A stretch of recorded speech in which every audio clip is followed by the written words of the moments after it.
Election night in Chicago was supposed to be a symbol of stability, but instead it unfolded like something carefully controlled beneath the surface of public attention. The city was active, loud, and visually normal, yet the rhythm of events felt subtly distorted to those paying close attention. Adrian Cole arrived near one of the central polling zones as part of an independent journalistic observation. He was not there to interfere, only to document, but from the moment he stepped into the environment, he sensed something misaligned in the way everything was operating. Polling stations appeared functional and efficient. Voters moved through lines, ballots were processed, and officials maintained calm professional behavior. However, the efficiency itself felt unnatural, as if every movement had already been optimized beyond organic human variation. Security deployment stood out immediately. There were more personnel than standard election protocols typically required, but what made it unusual was not the number, it was the positioning. Officers were placed in patterns that suggested pre-calculated coverage rather than reactive protection. Inside the stations, political staff communicated with minimal verbal exchange. Instructions were exchanged through gestures, brief nods, and controlled movements. Nothing appeared openly suspicious, yet nothing felt spontaneous either. It was coordination without visible leadership. Adrian began noticing inconsistencies in voter flow. Some districts processed individuals faster than statistically expected, while others slowed without environmental cause. The differences did not match crowd size, time of day, or staffing levels. It suggested interference not visible on the surface. Surveillance systems added another layer of unease. Cameras were not simply monitoring entrances and exits. They were tracking behavior patterns. The way individuals paused, hesitated, or moved through spaces was being recorded with precision that exceeded standard security needs. As the night progressed, Adrian started connecting small anomalies into a larger structure.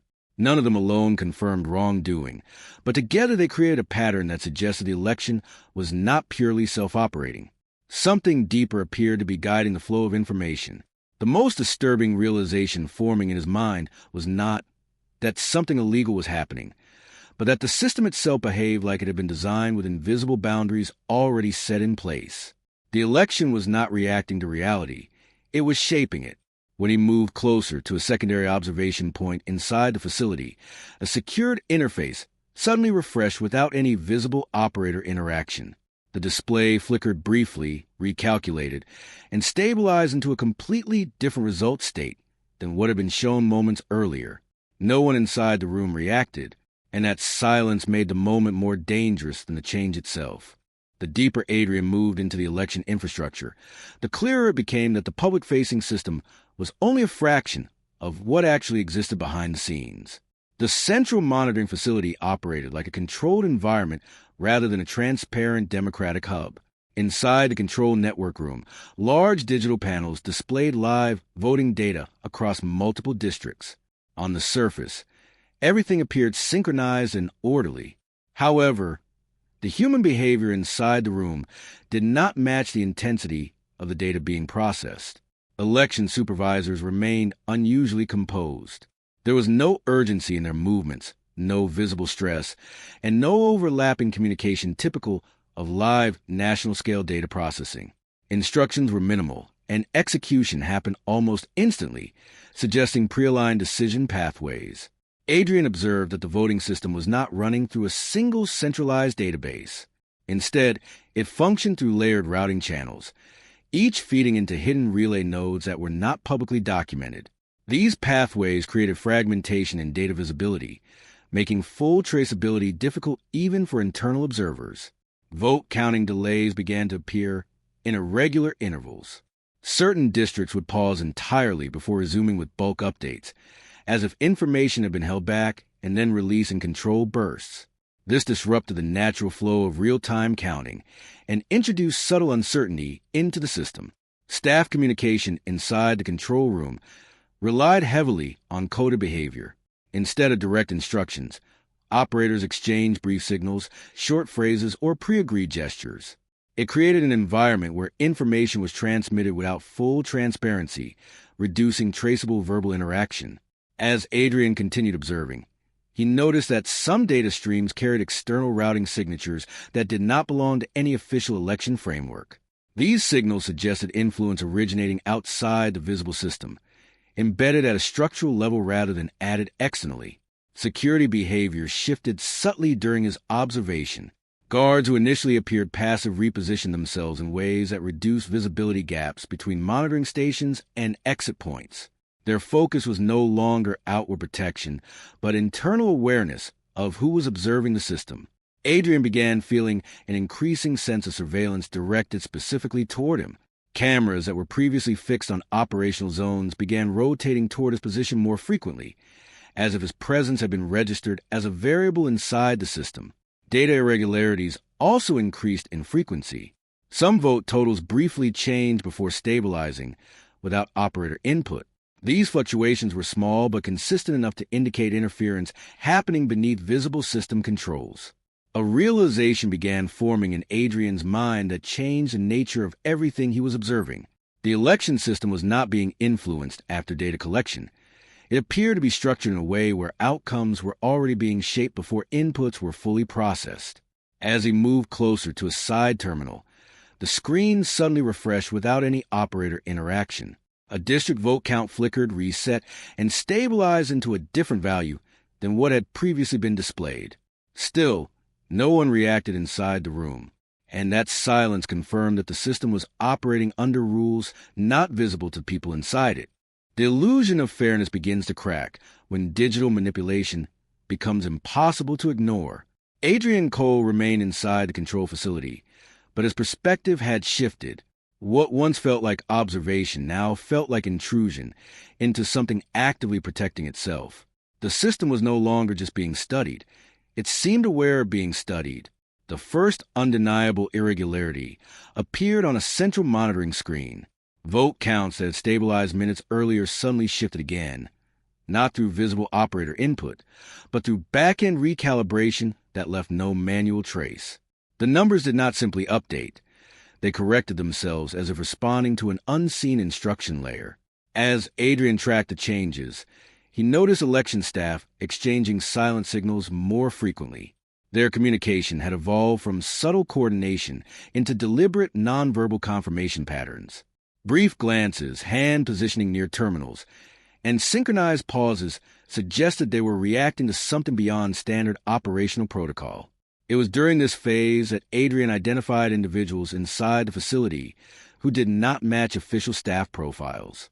Their presence was understated, but their positioning within the control room indicated influence rather than participation.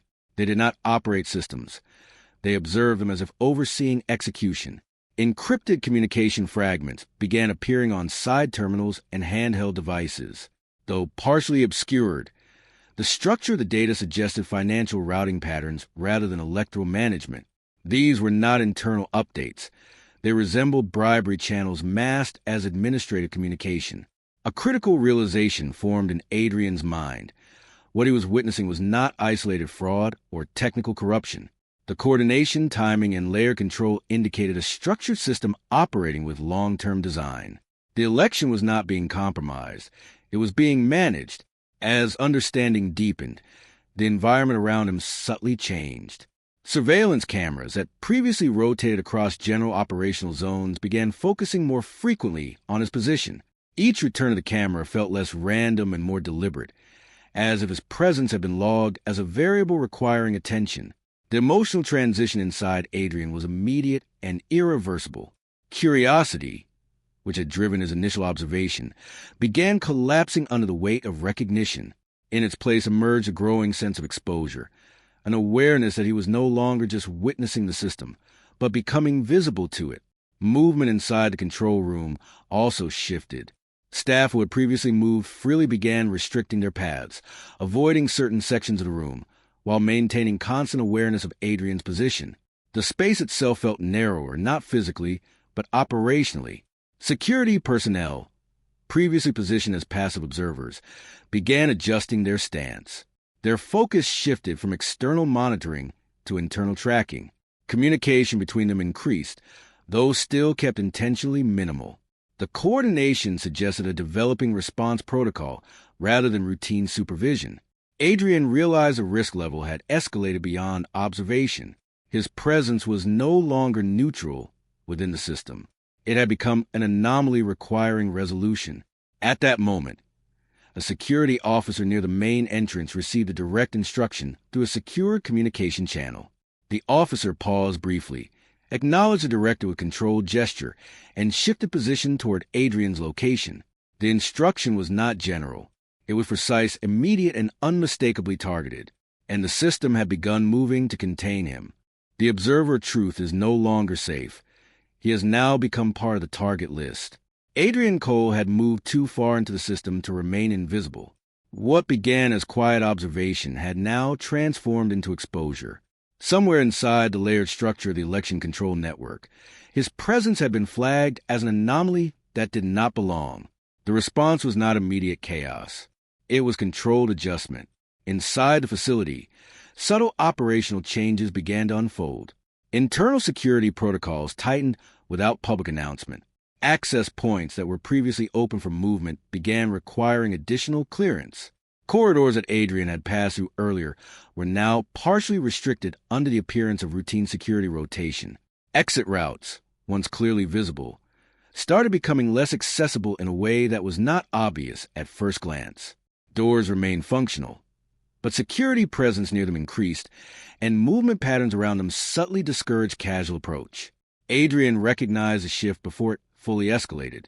He reduced visible activity and continued observing while trying to blend into operational flow. But every action now felt measured against an unseen tracking system. Inside his mind, awareness split into two competing instincts. One focused on gathering remaining evidence. The other focused on survival. The balance between them became increasingly unstable as the environment around him tightened. Fear did not arrive as panic. It arrived as clarity. The realization that the system was no longer neutral meant every additional second increased exposure. At the same time, adrenaline sharpened his attention, making details more visible than before. A close encounter confirmed the escalation. While passing a transitional corridor near a secondary monitoring station, Adrian crossed paths with an armed enforcer. The encounter lasted only seconds, but the lack of verbal exchange was more threatening than any confrontation. The enforcer's attention lingered slightly too long before continuing forward, as if confirming a silent instruction. That moment changed Adrian's behavior completely. Evidence gathering could no longer be treated as passive documentation. Every action now carried risk. Every movement had potential consequences. Communication inside the facility began to degrade. Internal channels that previously carried structured updates became fragmented. Staff members stopped exchanging information openly and shifted to isolated, controlled interaction. The environment that once functioned as coordinated operation now felt segmented and compartmentalized. Emotional pressure built steadily as Adrian realized he was increasingly isolated. No one around him could be trusted to act outside system influence. Even neutrality no longer felt possible. The structure of the facility did not allow uninvolved presence. Trust disappeared completely, not only in individuals, but in the environment itself. Every corridor felt monitored, every reflection felt observed, and every pause in activity felt intentional rather than natural. Adrian's position shifted from observer to contained variable inside a controlled system.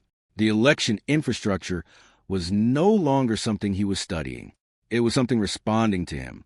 The final escalation began without announcement. Two security personnel approached from opposite ends of a corridor under the appearance of routine movement. Their positioning left no natural exit path. Adrian was intercepted before he could adjust his route, and without verbal explanation, he was taken to a restricted access point leading away from monitored public zones. The observer truth is no longer safe. He has now become part of the target list. Adrian Cole had moved too far into the system to remain invisible.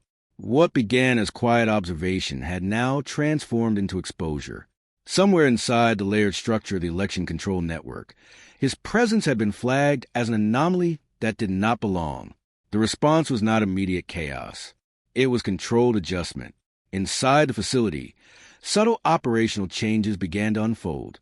Internal security protocols tightened without public announcement. Access points that were previously open for movement began requiring additional clearance. Corridors that Adrian had passed through earlier were now partially restricted under the appearance of routine security rotation. Exit routes, once clearly visible, started becoming less accessible in a way that was not obvious at first glance. Doors remained functional, but security presence near them increased, and movement patterns around them subtly discouraged casual approach. Adrian recognized the shift before it fully escalated. He reduced visible activity and continued observing while trying to blend into operational flow. But every action now felt measured against an unseen tracking system. Inside his mind, awareness split into two competing instincts. One focused on gathering remaining evidence. The other focused on survival. The balance between them became increasingly unstable as the environment around him tightened. Fear did not arrive as panic. It arrived as clarity. The realization that the system was no longer neutral meant every additional second increased exposure. At the same time, adrenaline sharpened his attention, making details more visible than before. A close encounter confirmed the escalation. While passing a transitional corridor near a secondary monitoring station, Adrian crossed paths with an armed enforcer. The encounter lasted only seconds, but the lack of verbal exchange was more threatening than any confrontation. The enforcer's attention lingered slightly too long before continuing forward, as if confirming a silent instruction. That moment changed Adrian's behavior completely. Evidence gathering could no longer be treated as passive documentation. Every action now carried risk. Every movement had potential consequences. Communication inside the facility began to degrade. Internal channels that previously carried structured updates became fragmented. Staff members stopped exchanging information openly and shifted to isolated, controlled interaction. The environment that once functioned as coordinated operation now felt segmented and compartmentalized. Emotional pressure built steadily as Adrian realized he was increasingly isolated. No one around him could be trusted to act outside system influence. Even neutrality no longer felt possible. The structure of the facility did not allow uninvolved presence. Trust disappeared completely, not only in individuals, but in the environment itself. Every corridor felt monitored, every reflection felt observed, and every pause in activity felt intentional rather than natural. Adrian's position shifted from observer to contained variable inside a controlled system. The election infrastructure was no longer something he was studying. It was something responding to him. The final escalation began without announcement. Two security personnel approached from opposite ends of a corridor under the appearance of routine movement. Their positioning left no natural exit path. Adrian was intercepted before he could adjust his route, and without verbal explanation, he was taken to a restricted access point leading away from monitored public zones. Behind locked doors lies the real brain of the entire election manipulation system. Adrian Cole was no longer moving through an observation space. He was being escorted into the hidden core of the election infrastructure, an area that did not exist in any public layout or official documentation. The corridor leading forward felt colder, not physically, but structurally, as if the air itself had shifted into restricted access territory. The moment the doors opened, the environment changed completely. Inside the secret command center, multiple layered screens displayed real-time election data from across districts, counties, and interconnected monitoring points. Unlike the visible control room, this space was not reactive. It was directive. Every screen reflected synchronized manipulation points rather than independent data streams. Adrian immediately noticed that vote counts were not simply being tracked. They were being adjusted in controlled increments across multiple regions simultaneously. The updates were not random corrections. They followed a structured timing pattern that suggested centralized decision execution. Operators inside the command center moved with quiet precision. Their communication was minimal, but their coordination indicated a deeply integrated hierarchy. Certain individuals did not interact with systems directly. Instead, they issued subtle signals that triggered automated changes across multiple displays at once. As Adrian observed further, the presence of high-level coordination between political figures and organized criminal representatives became impossible to ignore. Communication logs displayed fragmented references linking administrative election officials with external enforcement channels tied to structured criminal influence. The system revealed itself as something far more engineered than previously understood. Election data was not only being influenced, it was being designed in real time. Entire districts showed patterns of controlled adjustment that aligned with external objectives rather than voter input. The scale of manipulation expanded rapidly in Adrian's understanding. What he initially believed to be localized corruption was now clearly a nationwide influence network. The system extended beyond a single city, suggesting interconnected control points across multiple regions operating under unified direction. Despite the overwhelming realization, Adrian continued documenting everything. Every screen, every data shift, every structural pattern was being mentally recorded under extreme pressure. He understood that what he was witnessing could not remain contained within the facility. The emotional weight of the discovery became increasingly difficult to process. This was not corruption in the traditional sense. It was a fully operational system designed to replicate the appearance of democracy while maintaining hidden control over outcomes. The facility itself felt less like a government operation and more like a coordinated criminal headquarters operating under institutional cover. The distinction between political authority and organized control had completely dissolved inside this environment. Time pressure began increasing as Adrian remained inside the command center. Security patterns outside shifted in response to internal detection systems, registering his presence deeper within restricted zones. The environment was no longer passive. It was reacting to him directly. Subtle system responses began appearing across the screens. Certain access logs refreshed faster than normal. Internal routing indicators adjusted dynamically, as if the infrastructure itself was recalibrating due to his presence. Adrian realized he was not just observing a hidden system anymore. The system had begun adapting to his intrusion. Before any further assessment could be made, an internal alert sequence activated across the entire command center. Without warning, every screen in the facility shifted simultaneously into emergency status, and the entire structure entered lockdown mode. The system no longer hides. It begins hunting the witness inside its own walls. The moment the emergency lockdown triggered, the hidden election command center transformed from a controlled intelligence hub into a sealed containment zone. Heavy security shutters dropped across every visible exit point, cutting off access routes within seconds. What had once appeared as a structured operational environment now resembled a closed trap. Adrian Cole immediately understood the shift. This was no longer observation or surveillance. It was active containment. The system had stopped reacting to him and started responding, as if he were a direct internal threat. Security forces moved in coordinated sweeps through adjoining corridors. Their communication had changed from procedural updates to direct pursuit commands. The focus was no longer on maintaining order, but on locating and neutralizing an unidentified breach within the facility. At the same time, internal corruption layers began reacting unpredictably. Signals from higher-level control nodes issued immediate instructions for evidence destruction. Digital logs started being overwritten in real time, and certain data streams were marked for permanent deletion across multiple backup layers. Inside the control network, panic spread among operators who had previously maintained strict discipline. Some attempted to stabilize systems, while others abandoned terminals entirely. The synchronized precision that defined the command center began breaking into fragmented, conflicting actions. Adrian moved through the restricted corridors, attempting to maintain both awareness and survival. Every step required calculated timing, as surveillance systems transitioned into fully centralized tracking. Cameras that once operated independently now fed into a unified monitoring core actively scanning for his location.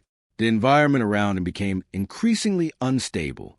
Doors that previously required clearance were now sealed permanently.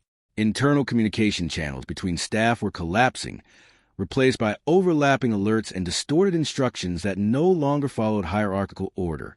The emotional shift inside the facility was unmistakable. Fear replaced control. The same individuals who had once operated the system with mechanical precision were now moving with visible urgency and uncertainty. The structure that maintained order was beginning to fracture under its own pressure. Adrian's priorities shifted entirely from documentation to survival. Yet, even in motion, he continued attempting to preserve fragments of evidence.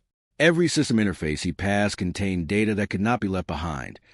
Even as the environment around it became increasingly hostile, the most dangerous realization emerged during the chaos. The system was not simply trying to stop him, it was beginning to destabilize internally. Competing commands from different control layers were interfering with each other, causing cascading failures across multiple subsystems. Security teams began losing coordination. Some corridors were locked twice with conflicting authorization signals, while others opened and closed unpredictably. The infrastructure itself was no longer operating under unified control. Adrian recognized that the system's reaction to his presence had triggered structural breakdown. What was designed as a control manipulation network was now collapsing inward under pressure it was not built to handle.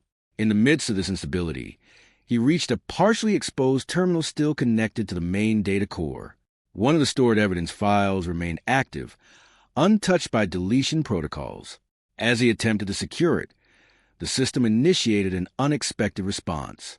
Without manual input or authorization, the file detached from internal storage protocols and began transmitting outward through an external communication channel. And the upload started continuing on its own. The hidden system finally collapses as the truth breaks into the outside world. The moment Adrian Cole's evidence file breached the internal firewall and reached external servers, the entire architecture of controlled silence began to fracture. What had been designed as a sealed, self-correcting system was suddenly exposed to an uncontrollable public network. Within minutes, media distribution channels began receiving raw, unfiltered data. Not summaries, not reports, but direct streams, vote manipulation logs, encrypted communication records, financial routing trails, and internal coordination files that mapped the entire structure of the operation in brutal clarity. News organizations reacted first with confusion, then with urgency. Analysts struggled to verify the sudden influx of information, but the consistency of data across independent servers made denial impossible. The corruption was not theoretical anymore. It was documented in real time across multiple verified sources. As the exposure spread, the hidden Mafia network embedded within the election system began to unravel publicly. Names, roles, and financial connections surfaced across jurisdictions. What had once been invisible coordination between political figures and criminal intermediaries was now displayed in structured evidence chains that could not be easily erased. Inside government and administrative layers, panic spread rapidly. Officials who had previously operated under controlled confidence now moved in visible disorder. Emergency communication channels activated simultaneously across multiple departments, each attempting to understand the scale of the breach. Some corrupt officials initiated immediate disappearance protocols, abandoning secure locations and attempting to erase digital traces of their involvement. Others tried to counter the leak by issuing contradictory public statements, but the speed of exposure had already outpaced containment efforts. Law enforcement agencies escalated the situation into a national-level response. Units were deployed to secure compromised facilities, while cyber divisions attempted to trace the origin of the breach. However, the evidence was already distributed across multiple external nodes, making full containment impossible. Inside the collapsing facility, Adrian Cole managed to escape during the structural breakdown of the system. Security forces, now divided by conflicting directives, failed to maintain coordinated pursuit. The environment that had once functioned as a control command network was now fragmented into chaos. Outside, public perception of the election transformed almost instantly. What had been presented as a democratic process was now widely questioned.